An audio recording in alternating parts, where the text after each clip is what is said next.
Terima kasih pimpinan.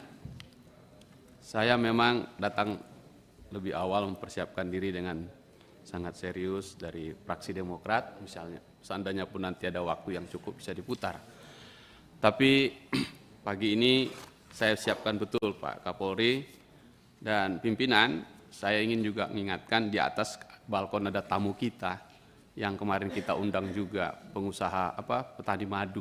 Mungkin nanti bisa disapa Pak Kapolri karena waktu itu datang ada di sini.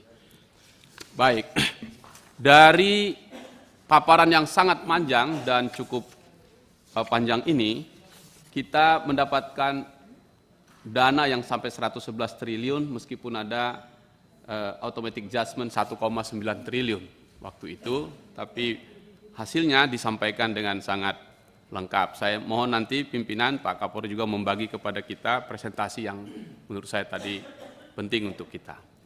Dari apa yang disampaikan, evaluasi 2022 dan masuk ke 2023, saya ingin di 2022 dulu. Pertama, faktanya kita punya KUHP baru. Tentu ini menjadi catatan kita untuk persiapan 3 tahun ke depan. Kedua, kita masih tetap mengingat betul konsep presisi dan 8 komitmen Kapolri yang ingin mewujudkan Polri sebagai institusi yang prediktif, responsibilitas, transformasi dan berkeadilan. Dan terakhir, hari ini disampaikan tahun 2023 kita fokus pada 7 program untuk ekonomi nasional. Saya setuju. Nah, kaitan dengan itu, sebelum ke 2023, khusus 2022 ini, kita tertarik untuk mendalami dan terima kasih sudah menggambarkan alur kasus narkoba. Ada banyak sekali halaman yang di dalam buku ini disampaikan, cukup banyak, dan bagaimana triangle dan kemudian jaringan-jaringan itu. Saya ingin ini kita konkretkan Pak Kapolri. Salah satu caranya adalah, saya ingin mengusulkan hari ini, kita angkat bahwa narkoba bukan lagi sekedar apa yang disampaikan, tapi narkoba sudah menjadi bahaya laten narkoba. Bahaya laten. Karena kalau dia narkoba kena, 2 saja ujungnya. Kalau tak meninggal, ya gila. Dan karena itu saya sepakat tadi, sangat serius, rehabilitasinya juga sudah disampaikan. Dan saya ingin menyebutnya itu, ayo jaga kampung kita dari ancaman bahaya laten narkoba. Nah, oleh karena itu, saya mohon agar di seluruh Indonesia, Pak Kapolri, polisi hadir di setiap pintu-pintu masuk yang tadi itu. Yang tadi itu. Terutama kalau di Sumatera Utara atau di Pantai Timur, mulai juga di daerah Kepri dan Riau dan juga di Selat Malaka, pasanglah pelang besar-besar Pak Kapolri. Pasang di situ, kita buat, ayo jaga kampung kita dari ancaman bahaya laten narkoba. Lalu sebutkan di situ, desa ini berada dalam pantauan 24 jam Dir Narkoba. Call center, ini dia. Dan berkenaan dengan itu, Babin Kamtipnas kita mulailah keliling. Meskipun tadi angkanya baru 48% tadi Pak. Tapi ini kita dorong.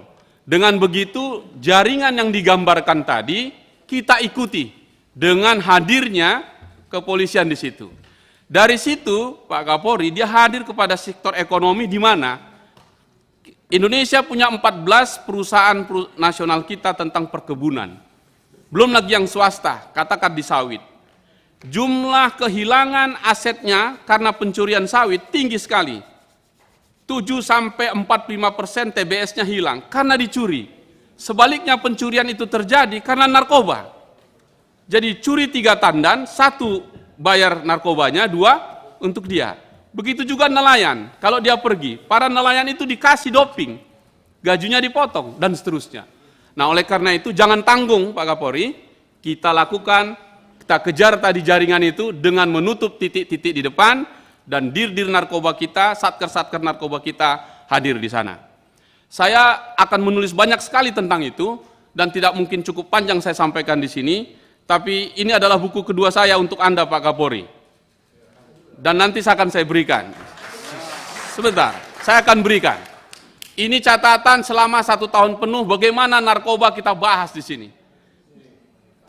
Yang kedua, saya ingin pindah ke soal kaitannya dengan ini adalah pencurian tadi. Tadi Bung Habibur Rahman sudah mengangkat restoratif justice. Ini sukses Perpol 8 nomor 2021. Tetapi pertanyaannya adalah, ada satu yang menarik, bagaimana supaya efektif? Ada yang menarik di Polda Sumatera Utara, khususnya Polres Asahan, khususnya Polsek Pulau Rakyat. Ada 2 masyarakat desa yang mencuri sawit, lalu kemudian RJ dia. Pertanyaannya RJ-nya ini bagaimana biar efektif? Saya coba fasilitasi. Kita ajak kepala desanya, terlibat langsung. Jadi waktu buat RJ, Kapolseknya, antara pelapor si manajernya, panggil kepala desanya, mereka sepakat. Apa yang dilakukan? Kerja sosial. 1 bulan sampai 2 bulan penuh di desa itu mereka kerja, membersihkan rumah-rumah ibadah atau kantor kepala desa. Bagaimana biar efektif? Ternyata di Polri kan ada mekanisme pengawasan, wajib lapor Senin dan Kemis. Dia wajib lapor tapi di kepala desa. Dan saat itu saya minta Kapolresnya untuk menyiapkan rompi, yang biasanya rompi tahanan, kasih tulisan rompinya Polres Asahan, sanksi sosial. Dia pakai itu, dan dia jalankan, dan berhasil. Karena itu, ide ini bisa diterapkan di seluruh Indonesia. Pak Agus pasti senyum-senyum nih, karena paham betul di Sumatera Utara. Ini sukses di sana. Kalau ini bisa kita lakukan, kita selamatkan tadi RJ-nya tadi masyarakatnya, pencuriannya bisa kita atasi, dan kemudian RJ kita menjadi sangat efektif. Jadi Perpol nomor 8 2021 kita evaluasi untuk memasukkan itu. Kemudian yang kedua, saya tadi membaca betul laporan Bapak tentang sumber pendapatan kita. PNBP kita tahun ini 7,8 triliun. Meski cepat sekali tadi, saya catat betul. Seingat saya 7 triliun itu adalah dari Lantas. Satu lagi nomor 2 tertinggi adalah PAM-OVID. Pengamanan objek vital. Angkanya baru 600 miliar. Dan 600 miliar itu baru 2% dari total yang harusnya bisa kita lakukan. Karena itu, mari kita fokus Pak Kapolri, bentuk tim, bagaimana menggali sebanyak mungkin dari PAM-OVID ini. Saya mulai dengan kejadian-kejadian Pelumpang. Kejadian yang dilanjutkan kemudian di Dumai. Dan banyak lagi. Kanjuruhan tadi sudah diambil. Perpol 10 tahun 2022. Itu menjadi objek vital nasional. Masuk lagi 5 kawasan prioritas, super prioritas. Mulai Borobudur, Mandalika, Likupang di Sulawesi Utara, dan terakhir Danau Toba. Ini adalah objek, oke, Labuan Bajo. Minta maaf ini, kita belum sebut. Oke. Dan ini adalah objek vital nasional. Nah, pertanyaannya sekarang adalah, atau ambillah Danau Toba tadi yang disebutkan. Hanya 21 hari Kapolda Sumatera Utara harus menyiapkan pengamanan itu. Dan belum pernah selama ada 78.000 tahun Danau Toba itu. 78.000 tahun yang lalu itu super vulkano. Tolong diringkas Pak Hinca waktunya. Iya, saya teruskan, 2 menit lagi. Dan setelah itu kita sebutkan, lalu apa yang menjadi pengamanannya di situ? Usulan untuk membentuk Mapolres tertentu untuk kawasan super prioritas Danau Toba menjadi penting. Karena F1H2O itu membutuhkan internasional. Kemudian nanti ada jet ski internasional. Dan seterusnya. Nah oleh karena itu, Saudara Kapolri, saya tuliskan betul-betul, kita belum aman. Dari segi pengamanan objek vital nasional. Jadi 2 buku saya serahkan untuk Anda hari ini. Karena waktu ini terlalu pendek untuk menyampaikan ide-ide besar ini kepada Bapak. Terakhir, ini karena penting sekali. Tadi yang penangkapan judi online yang di Sumatera Utara, catatan saya bukan 2 tersangka tapi 16, dan ini adalah sukses pertama TPPU-nya 152 miliar. Saya kira ini perlu penghargaan untuk Sumatera Utara itu. Ini memang kebetulan kampung saya, anak didiknya Pak Agus ini. Oleh karena itu pimpinan, saya mohon izin, waktu ini terlalu singkat buat saya menyampaikan gagasan besar untuk Pak Kapolri. Salam presisi untuk Anda. Terima kasih. Terima kasih. Silakan, saya mengingatkan untuk yang bertanya, waktunya sangat pendek.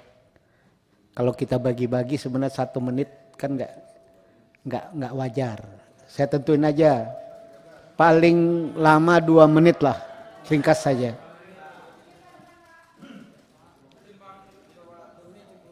2 menit cukup ya? Oke, silakan Pak Hinca. Usulan Pak Anca 2 menit cukup.